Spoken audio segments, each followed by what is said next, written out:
Randy here with USA One Industries to show you a new seat cover design that we have just reproduced. This is the second row in a 81 to 87 Chevrolet Suburban. I just want to show you a few things. The pattern that we have here is the Silverado level package. This is the only one that we've reproduced at this point. This is the saddle tan color. I just want to show you here in the book kind of illustration from GM of the same exact setup. So you see here these Suburbans had a standard just straight bench seat.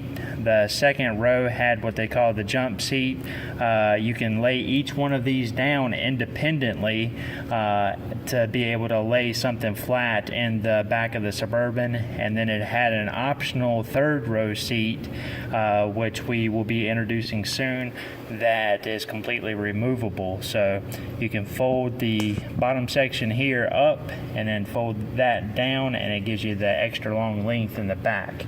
So we have all of these in our factory colors for the 81 to 87 trucks and Suburbans, and you can find this seat cover along with the front seat cover and soon the rear at usa1industries.com.